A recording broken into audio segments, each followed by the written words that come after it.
What got for it, Marta? Nothing, bro. Just familia on 3. 1, 2, 3. Familia! Yes, sir. Shouts out to Mata. As we bring in our special teams coach, and we're going to get Uncle Neely's thoughts on that video also. But here we go. Let's bring in the Nature Boy. Y'all hit the theme music. Dun, dun. What's up, fellas? What's up, Coach? How you doing? Man, I'm doing great. Thanks for It's joining Friday. us, Just Coach. finished up our last scrimmage of the week. Got 3 more practices to go for spring. I'm excited about, today. It's a beautiful day in Boulder, baby. Yes, indeed. Absolutely. Coach, if you will, give us some of your takeaways. You talk about three practices left. Give us some of your takeaways from spring ball up to this point, and then what you're looking for these last 3 practices, which includes the spring game. Well, you know what? I tell you what, I'm from a special team standpoint, I'm excited about where we are from. We've been able to personnel all of our special teams to this point. We know what where our starting point is for all 6 special teams units and the backups for right now. You know what I mean? Of course, that'll change throughout the summer, but it at least gives us a launch point. And coming out of spring, you want to make sure that you at least get things your basics off the ground. So we feel good about where we're at with everything. We today we went out, did a great job with field goal. Mata and Buck did a great job. Of course, Damon and Daniel did great job holding. Cam, Gabe, great job snapping. So our operation was there, our protection was there. But at the same time, our field goal block unit showed some good things too in terms of the pressure they put on us and forcing us to be solid in our protection. From a team standpoint, our defense had a really good day today, and I tell you what, I've been a head coach for 10 years and been in this thing for 34 years. I've always felt like if your offense is ahead of your defense coming out of spring, you're probably looking for a long season. So because it takes longer to get offense together and especially when you got to replace a player like Shador Sanders, at quarterback. I mean, you don't just pop in and 10 practices into spring practice, replace that guy. That's not going to happen. I don't know if he'll ever be replaced. So we just got to learn to work without him, and we're trying to do that. And of course we lost some talent at the wideout position. I think we got 4 guys right now about to get drafted, right? So yeah, we got to replace those, but defensively, I tell you what, we run into the ball. We look aggressive, and we're hitting. And then offensively, we're hitting some plays. We just got to find more consistency. You know what I mean? And that's the name of the game, being consistent. And that's what I'm looking for, special teams wise. Let's just be a consistent unit. Let's don't try to get outside of ourselves. Let's don't try to make a big play. The big play will happen through consistency. Coach, let me hit you with this. 2 things about consistency, touching on what you just spoke on. One, I was witnessing with you the other day at special teams practice that you had guys out there consistently hitting 61, 64, 65 yarders. And the Right. day you mentioned to him, you say, hey, fellas, as much as I appreciate that, let's work on what we're really going to be doing. Find your yardage Right. and make sure you're getting those reps in. That's one thing. And then another thing, you talked about the offensive defense and the gap there, or seemingly gap there. One thing I did notice today that the QB runs were very successful against the defense. So talk to us about, the importance of working on what we're really going to be doing, and then what you see in the legs of these 2 QBs, not only just the arms. Right. Well, I tell you what, kickers, they always want to talk about how far they can kick it. Punters are the same way. But you know what? I'm more focused on, hey, when we're inside 50 yards, we've got to be consistent. You know what I mean? We got to be 100%. We can't be missing 40, 30, 20-yard field goals. We got to be consistent there. And anything over 50 is gravy in my book. You know what I mean? Now, obviously, we want to make those too, but I want to make sure that we focusing on the situations that are going to win the games for us. and being successful. Let me tell you something. You're not going to win a lot of games if you got to make a bunch of 60-yard field goals. I'm just going to tell you right now, you're not going to do it. Is it great to have? Is it great to make those? Yes. Is it great to, if the game's on the line and you have to hit one? Of course. We feel like we got a guy that can do that. But I just want everyone to stay within themselves and just get better at what they do. Same way with our punters. It's great to go out there and punt 160 yards down the field.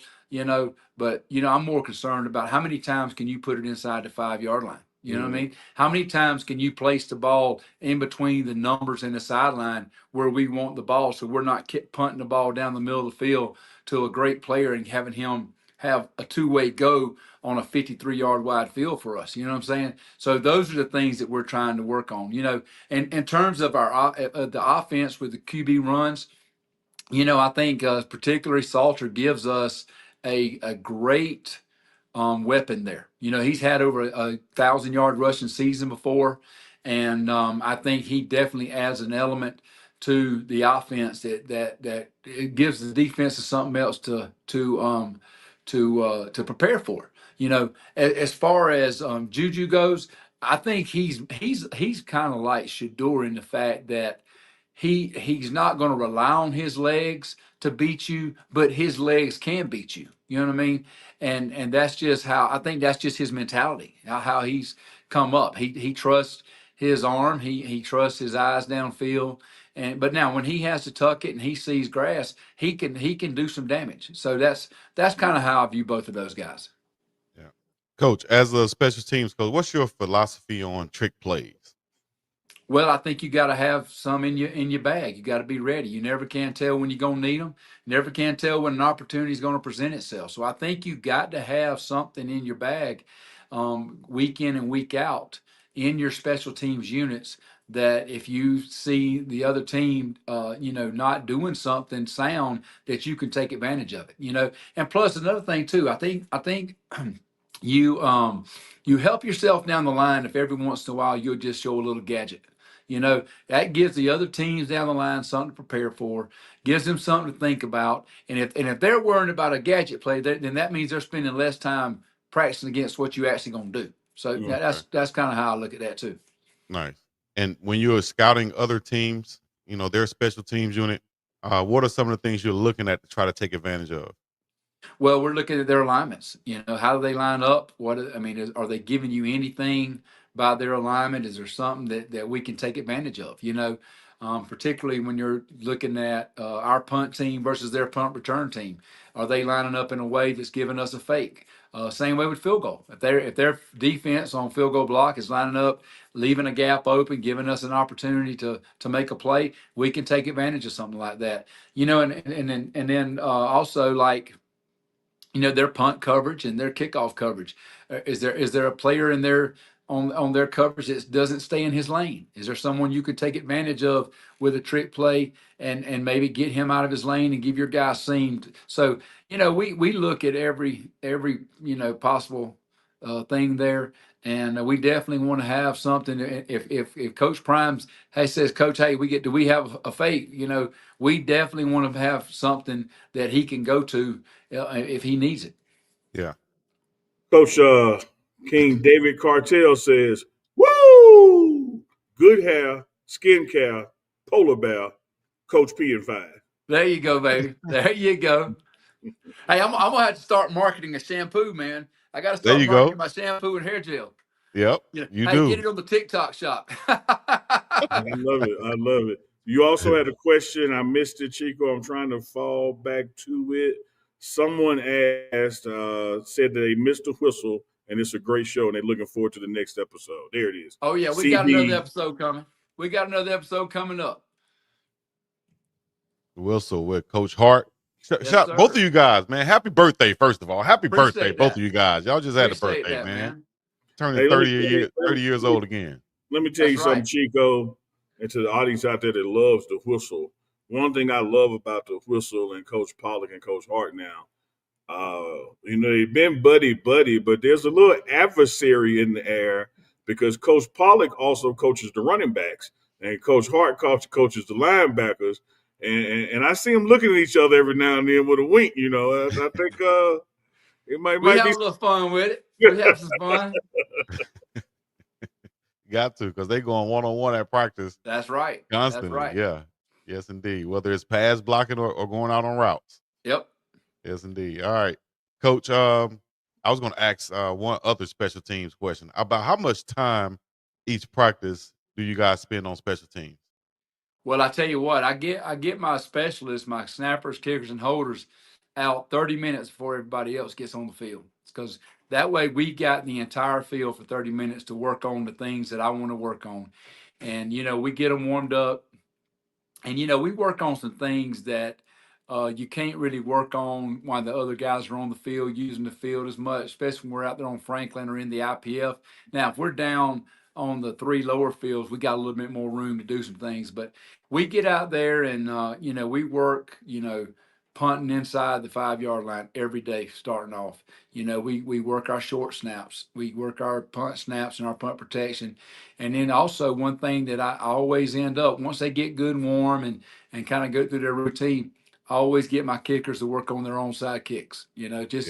Just an opportunity to 5 or 10 minutes to work on something that you may not need once or twice a year, but when you need it, and it needs to be executed properly. And then during the actual practice time, I have things designed for them. They got their routine that we talk about for them to do during practice, but we'll have two special teams periods, which will be about 7 or 8 minutes apiece for spring. And we have that time to work on the different teams, so to speak, and not just our specialists. So that's when we'll be working punt return, kickoff return, field goal block. And I think we do a great job as a staff of taking advantage of those 14 minutes. Yeah. Like when we're working punt, we'll be working field goal and field goal block on the other end. You know what I mean? We work kickoff return at the same time. You know what I'm saying? So we try to have more than just one thing going on during that time. And we spread our coaches out, and we trust them. We have to use our young coaches, our analysts, and some of those our student assistants, and they do a great job for us. And it enables us to maximize our time and get more in. Coach, Okay. I want to say hats off to you in general, but even specifically today, because one of the things the audience may not be aware of is during these scrimmages, Coach Prime at any minute might yell field goal. And Right, your guys got to be ready, and the coaches got to be ready to go out there and kick it. And that happened a couple of times today that were not traditionally, field goal situations. One yeah, time we were facing the street, we were going the right. opposite way, and he still called on it. So what is it about that helps you stay on your toes and you coach your guys and your assistant coaches as well as the players like, hey, be ready because Coach Prime may pull a rabbit out of the hat any minute. Well, I think one thing is that's being around Coach Prime. You know what I mean? I've been around him for 5 or 6 years now, and I know him pretty well. I know how he thinks and how he operates, and I know that he likes to catch people off guard to see if you're on your toes. So we try to stay on our toes with it, and particularly when we're going against each other. When I've got to worry about, like for example, field goal, I got to make sure we got the field goal and the field goal block team out there, and on our field goal unit, we actually use two defensive players for our wings on there. So we have to make sure that if those two guys are on the field for defense, then we have their backup wing ready to go on field goal. So we have to be alert for that. And Coach Zim does a great job of helping me keep that organized, and he'll go over there and make sure that we have the correct substitutions. He'll alert the defensive side players as well. Hey, this is what might be coming up, and it's just a great job of communicating on our part. And then, like I say, just knowing our boss and knowing how he likes to catch you, and you got to stay alert. Yeah.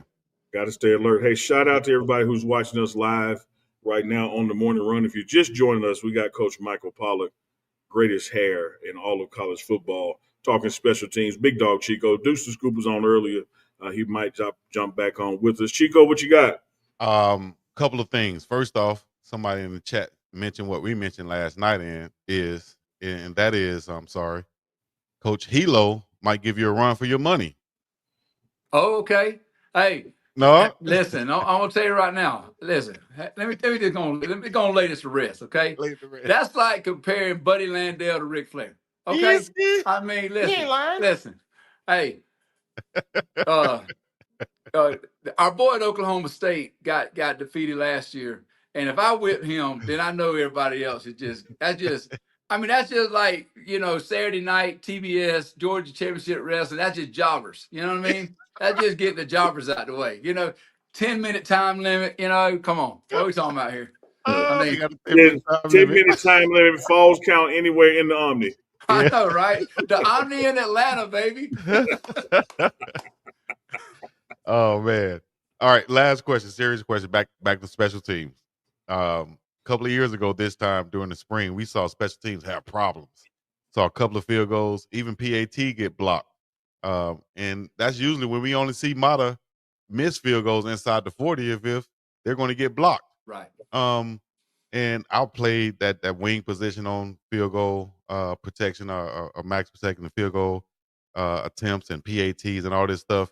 What is your philosophy for blocking for a field goal? Well, I think first of all we gotta have the proper alignment. We can't have our stance too narrow. If we're up close inside the 15-yard line, we're going to taxi over and bring a lineman over to the field side, so there's a longer edge there. And like I say, we've got it like with those wings in particular. They got to make sure their alignment. They're not too close to the tight end. They got to back off a little bit, but they got to be able to get up, step with their inside foot and get their knee locked in behind his knee, and then be able to step out as well, because they really got to protect two gaps. They got to protect that inside gap, and then they got to protect that speed guy coming off that edge.